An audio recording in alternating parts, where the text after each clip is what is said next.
Baik, selamat malam. Kembali lagi bersama saya Silvestra Afrida Mardu, mahasiswa kelas A Program Studi Sosiologi semester 7. Pada kesempatan ini saya ingin menjelaskan isi buku yang berjudul Masa Depan Identitas dalam Masyarakat Informasi. Buku ini merupakan buku ke-7 dalam mata kuliah Sosiologi Terapan. Baik, kita lanjut. Yang pertama, mendefinisikan konsep identitas. Identitas berasal dari kata identity yang artinya memiliki tanda, ciri atau jati diri yang melekat pada suatu individu, kelompok atau sesuatu yang membedakan dengan yang lain. Identitas nasional merupakan manifestasi nilai-nilai budaya yang tumbuh dan berkembang dalam suatu bangsa dan menjadi ciri khas bangsa tersebut sehingga dapat menjadi pembeda dengan bangsa lain. Istilah identitas secara harfiah bisa kita pahami sebagai ciri, tanda, atau jati diri. Kata nasional mengandung arti bangsa yang dalam konteks modern bisa diartikan sebagai negara. Fungsi identitas yang pertama sebagai alat pemersatu bangsa, yang kedua sebagai pembeda dengan bangsa lain, yang ketiga merupakan landasan negara. Baik, kita lanjut masuk ke tantangan multidisiplin. Mendefinisikan konsep identitas merupakan tantangan yang signifikan. Rentang identitas berbagai disiplin ilmu seperti keamanan, hukum, teknologi, sistem informasi, ilmu sosial, dan filsafat yang pendekatan dan tradisi untuk konsep mengolah suatu subjek bisa sangat bervariasi. Misalnya, para filsuf mungkin tertarik dengan konseptualisasi tingkat tinggi dan abstrak yang menyajikan gambaran besar relevan dengan umat manusia. Sedangkan ilmuwan sosial mungkin lebih peduli tentang analisis dari pengguna yang didasarkan pada kenyataan. Untuk mengandalkan pendekatan yang lebih deskriptif, berdasarkan kasus yang dihadirkan presiden keputusan pengadilan sebagai cara untuk menetapkan aturan yang diterapkan. Spesialis sistem informasi mungkin memerlukan penjelasan yang sangat tepat sehingga dapat diterapkan di mesin, dan ahli atau ahli teknologi keamanan mungkin merasa lebih akrab dengan mekanisme yang mendefinisikan perspektif yang berorientasi pada proses. Selain itu, semua dimensi yang berbeda semakin saling terkait dan tidak ada orang yang mampu tetap terisolasi dalam silo pengetahuannya tanpa mengambil risiko mempengaruhi efektivitas kerja. Misalnya, ahli teknis dan keamanan harus menyadari dimensi manusia dan dapat dikendalikan dan memperhitungkan keefektifan teknik sosial untuk membobol sistem yang tampaknya aman. Yang kedua, konsep formal dan informal. Konseptualisasi formal dan informal harus dianggap berguna sejak saat itu. Mereka melayani tujuan yang berbeda. Konseptualisasi formal berguna untuk memunculkan konsep-konsep yang sudah mapan dan sudah mapan tersebut. Konseptualisasi yang lebih informal lebih diadaptasikan dalam hal konsep masih menjadi subjek evolusi penting. Lanjut, konseptualisasi informal juga harus digunakan untuk menggambarkan konsep secara umum dengan cara yang lebih mudah dipahami dan lebih menarik. Perlu dicatat bahwa pembahasan ini tidak berkaitan dengan tingkat formalisasi dan ada dalam satu bentuk atau lainnya seperti manajemen pengetahuan, pendidikan, atau hukum.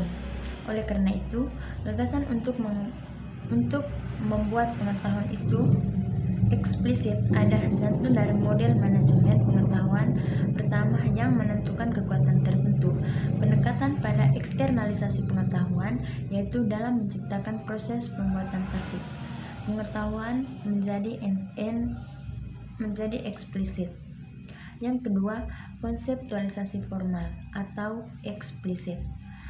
Konseptualisasi formal mengacu pada definisi yang sangat eksplisit dari konsep yang dibidik.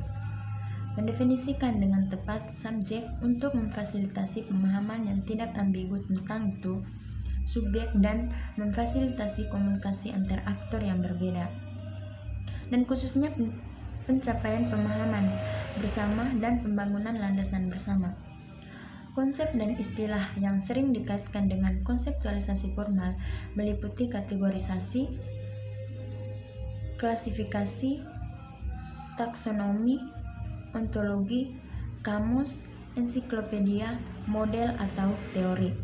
Namun perlu dicatat bahwa tidak ada kesepakatan umum tentang apa itu konseptualisasi.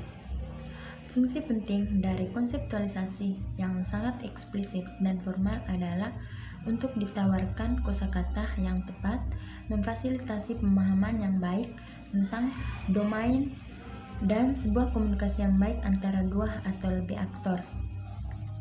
Lanjut yang ketiga, konseptualisasi informal dan narasi. Deskripsi konsep yang formal dan tepat seperti yang dapat ditemukan dalam kamus tidaklah demikian satu-satunya pendekatan yang dapat diadopsi untuk menggambarkan sebuah konsep. Itu juga tidak selalu yang paling kita inginkan. Narasi seperti kasus, cerita, dan skenario merupakan pendekatan alternatif yang dapat digunakan untuk mendefinisikan konsep. Narasi bergantung pada ide untuk mengekspor penonton ke subjek dengan cara yang relatif informal dan konteks yang terhubung dengan baik ke situasi konkret yang masuk akal bagi penonton. Sebuah narasi lebih menyukai penyajian situasi yang sangat deskriptif, yang kontras dengan konseptualisasi yang mendalam dan tingkat yang sangat tinggi. Narasi mungkin tidak muncul sebagai cara yang paling tepat untuk menggambarkan konsep dan secara khusus tidak memiliki kedalaman yang sama dengan pendekatan yang lebih formal. Yang keempat, teknologi tinggi dan teknologi yang sedang muncul. Dalam bab ini dirangkum hasil penelitian yang dilakukan dalam konteks teknologi baru dan yang sedang berkembang untuk mendukung identitas dan indikasi. Karena pentingnya fundamental, salah satu fokus penelitian inti adalah pada identitas, sistem manajemen di mana pertanyaan utama adalah dipahami sebagai pengelolaan identitas parsial seorang. Dalam pengertian umum, sistem manajemen identitas dipahami sebagai teknik sistem yang mendukung proses pengelolaan identitas.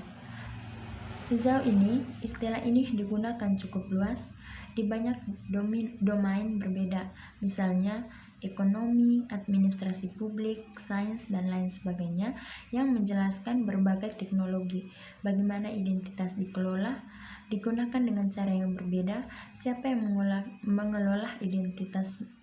Contoh, berkisar dari terpusatnya solusi berbasis direktori untuk organisasi yang mencakup kerangka kerja federasi, penerapan praktik pembuatan profil dan alat yang sesuai hingga yang terpusat pada pengguna, serta pendekatan dan kerangka kerja yang dikendalikan pengguna. Biometrik didefinisikan sebagai pengenalan otomatis individu berdasarkan karakteristik biologi atau perilaku.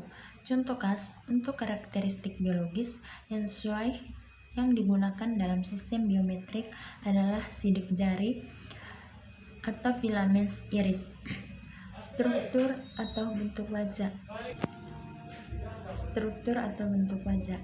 pengenalan tanda tangan yang ditulis tangan, atau dinamika gerak tubuh adalah contoh karakteristik perilaku. Sistem biometrik apapun yang mencantum proses pengukuran yang memungkinkan penentuan template kurir dengan fitur yang telah dipalsukan dari karakteristik yang diukur. Hasil ini kemudian dibandingkan dengan template referensi yang telah diperoleh saat individu mendaftarkan ke sistem yang diamankan secara biometrik. Jadi dalam penjelasan yang keempat ini kita menjelaskan mengenai biometrik. Selanjutnya, berdasarkan kategori tersebut, mengambil pemangku kepentingan yang relevan dalam pengoperasian dan pengguna sistem biometrik saat ini. Contohnya sektor publik dan swasta, warga negara dan konsumen. Dan tujuan yang relevan bersama dengan analisis dasar hukum untuk operasi ke dalam pertimbangan tipologi sistem biometrik yang dikembangkan. Lalu yang terakhir adalah model ID yang dikendalikan pemerintah. Berdasarkan dasar hukum, sekelompok organisasi menjalankan biometrik sistem baik berdasarkan target keamanan yang disepakati bersama secara multilateral. Contohnya adalah KTP nasional yang mendukung EPAS atau biometrik. Tipe yang kedua, model kontrol akses. Berdasarkan persetujuan pengguna, sistem dijalankan oleh organisasi, sektor swasta atau publik yang terpusat atau terdistribusi. Contohnya adalah bayar persentuhan dan sistem kontrol akses untuk gedung publik dan pribadi. Salah satu pengaturan khusus dalam kategori ini adalah kontrol bersama antara organisasi dan subjek biometrik. Tipe yang ketiga, model campuran. Berdasarkan persetujuan, data biometrik dibagikan antara organisasi swasta dan publik atau kontrol terdistribusi, tetapi terutama target keamanan umum ada. Contoh preview, kontrol pembatasan yang mendukung biometrik. Yang keempat adalah model kenyamanan. Berdasarkan persetujuan, data biometrik dikendalikan oleh pengguna secara langsung atau dibagikan dengan penyediaan layanan kontrol dan dipusatkan pengguna atau penyedia layanan atau didistribusikan. Contohnya adalah kontrol akses biometrik untuk buku catatan pribadi atau administrasi makanan sekolah atau buku yang di perpustakaan. Tipe yang kelima, model pengawasan. Berdasarkan dasar hukum atau sektor publik atau persetujuan, biometrik data digunakan secara terpusat atau didistribusikan untuk tujuan pengawasan, sebagian besar di konteks keamanan publik atau pencegahan penipuan atau pencurian. Contohnya adalah sistem biometrik berbatas. Selanjutnya adalah properti, risiko khusus untuk dan melalui sistem biometrik. Kekhawatiran ini mengarah pada kebutuhan akan kerangka hukum yang sesuai. Demikian penjelasan mengenai isi buku ini dari saya. Mohon maaf atas segala kekurangan, dan ini merupakan sebuah proses belajar agar kedepannya menjadi lebih baik. Sekian dan terima kasih.